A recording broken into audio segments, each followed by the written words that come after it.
things have happened since I talked to you last time. I've reached over 2,000 subscribers and I've also been accepted to the YouTube paid program, I think it's called, which means that I can start earning money from my videos, which is super cool, and it was a big milestone for me. So I'm very happy, and it's because of you, so thank you. Today we're going to talk about Christmas gifts that are sustainable and fun to give and to be gifted.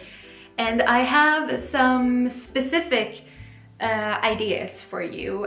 So if you want to see some cool things that you can gift this Christmas or anytime really to someone that you like or someone that you love, continue watching. I've been wanting to buy these towels for so long. I'm gonna show you.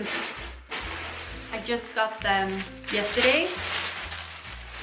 These towels are from a Swedish brand called Read the Label. They are fair trade certified. They come in, I think the towels come in 4 different colors, and I bought them in white, and they are very soft and feel very luxurious, and it's a very transparent brand. As you know, when I buy things new, I always want to make sure to buy a sustainable option, meaning that the workers are paid fairly and that it's a brand that takes care of the planet and tries to minimize their pollution and footprint. These are a very good option if you want to give someone something nice and fancy like towels. Read the Label also has bed sheets that are super soft and durable, and they come, I believe, in 3 colors. We only have like one bed sheet in white, very big for our big bed, and it's been great because it's kind of annoying to have 2 smaller sheets. That is a brand that I think you should check out. And these towels, I'm so happy. I used this one the first time this morning when I was showering, and it just creates like a very nice feeling when you come out of the shower and have very nice towels. Something that I would be thrilled to receive on Christmas, and also would be very happy to gift to someone. So if you're buying someone towels or textiles, make sure that they are fair trade and organic. Something that people give each other every Christmas is books. And I wanted to recommend you to not only buy titles that are new, but also go to a secondhand or antique bookstore and buy older books and support those small businesses, and also find titles that might not be what everyone is talking about now, but it could be a classic like this one that I got for my husband a couple of years ago.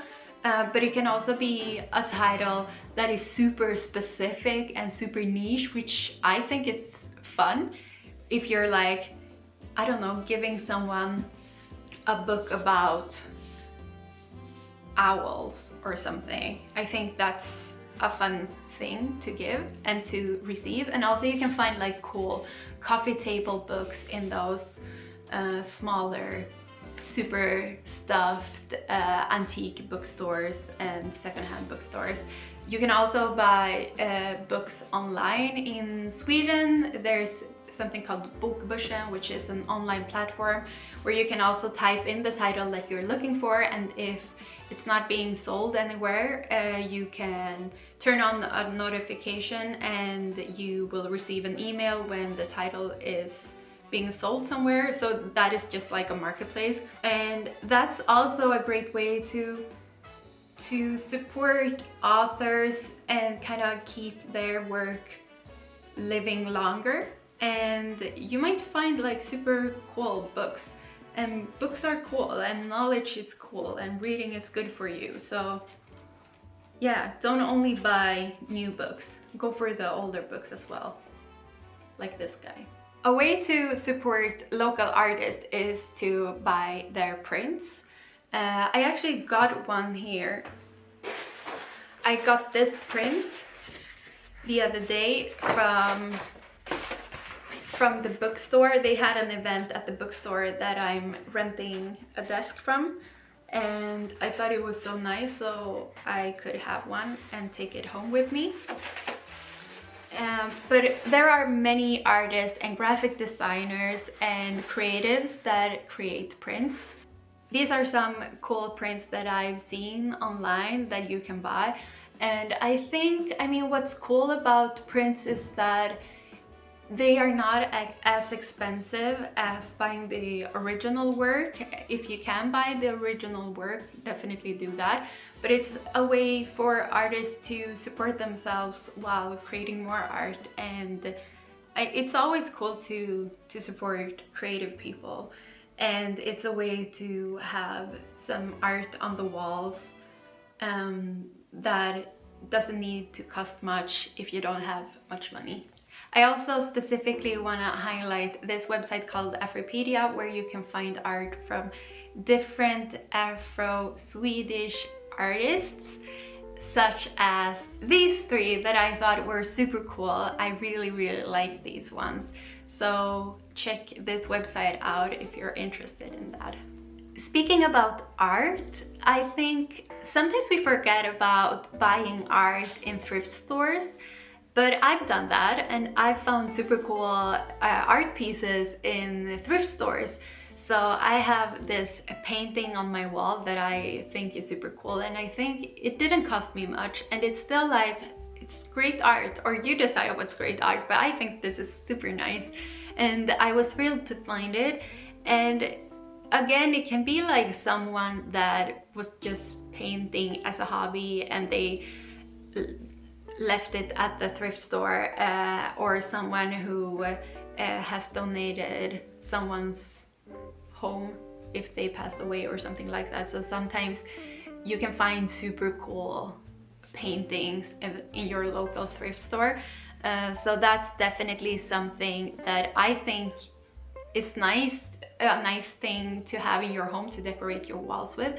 But it's also a fun thing to receive. I would be thrilled if someone gave me like a real painting from a thrift store. It doesn't have to be from a thrift store, but it's super cool to have like an original piece that someone made and took their time to make, and now it's on your wall. That's cool. I've been drooling over these notebooks and planners. They are from an artist or a graphic designer, I think, from the Netherlands. Her name is Marjolein Del Haas. I think I pronounced that correctly, I hope so. And I think they're super nice. I don't have one myself. I would love to have one because I think they're super nice and super cool. They were a little bit expensive with shipping costs and everything for only one book, so I'm waiting a little bit, but you can definitely check this website out or go for something more local to you depending on where you are in the world. I really liked the color selections on these books, and I also like the layout. And I think when it comes to planners specifically, but also for notebooks, it's all about like if it's structured a way that works with your way of taking notes or planning your day.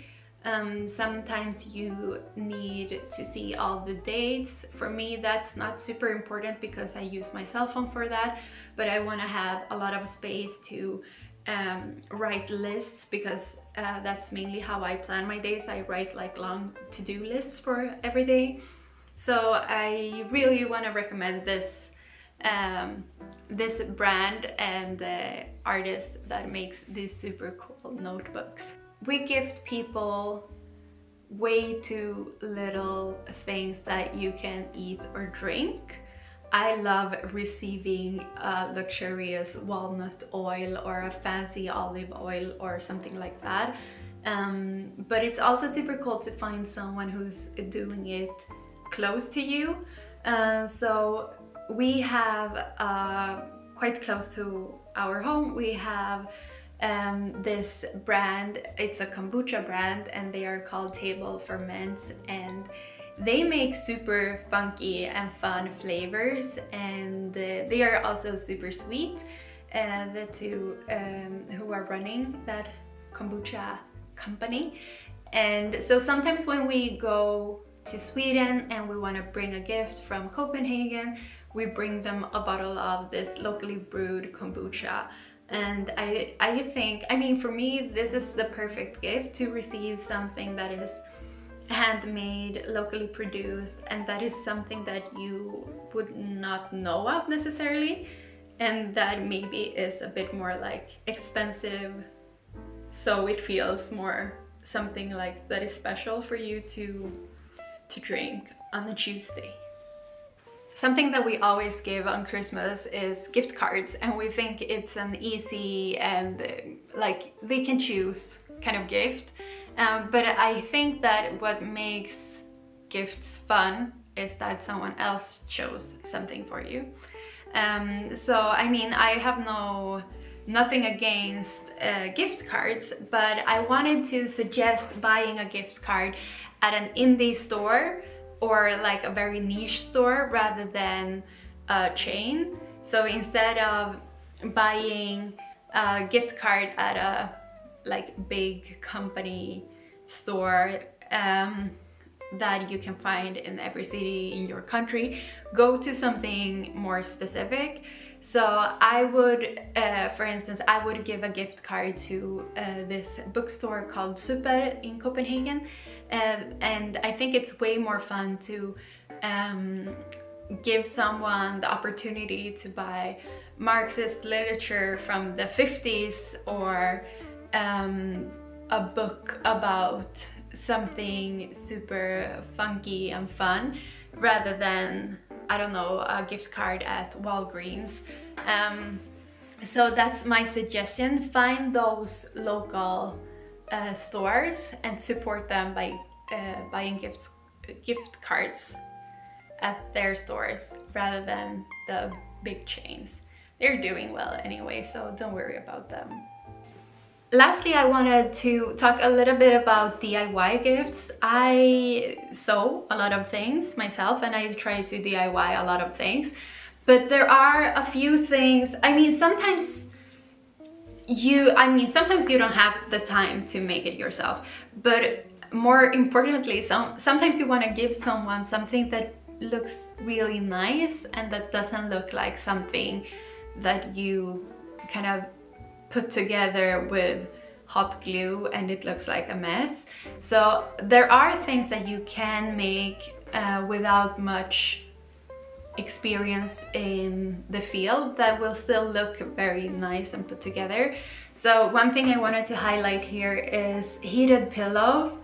I use them a lot during this time of year because it's cold, and if you have a heated pillow, you just put it in the microwave and then you can put it in your bed before sleeping, or if you have period cramps, it's nice to have on your belly to keep your body warm and kind of relax your body a little bit and feel less pain. And this is something that it's just like you sew a rectangle, you keep a bit open, you put some wheat in that you can buy in the grocery store, and then you close it, and then you sew a pillowcase for your heated pillow. And that is such a nice thing to receive, and just make sure that you're using natural materials like linen. And I've made like it's the same kind of thing, but it's for your eyes, and you can stuff it with rice or lavender and those kind of things. If you like, a little meditation pillow, which is also a nice little gift to give someone, or also make for yourself. So there are some things that are quite easy to make, but that shows the receiver that you really cared and took the time to make something yourself. And then obviously, if you are someone who's good at baking, I would love to receive like something, a nice bread that someone baked for me. Or if you're good at painting, you can definitely do that. Or if you're good at, I don't know, restoring furniture. Okay, this might be a bit more time consuming, but it's always nice to receive something where you can see that they used their skills to make you happy and show love through a gift. And yeah, I guess this is what it means to give things. We want to show people that we care about them. And I think if we are buying things, we should buy things that are not exploiting other people and that is not harming the planet. So I hope you found some inspiration in this video, and if you have any suggestions on the brands or artists that are producing cool things, please share the link in the comments, because I like finding out about artists or graphic designers making notebooks or whatever, especially if they are in Europe, because that makes it more easy for me to buy. But it can be anything, just share it. I would really appreciate that. I hope to see you soon again, and bye!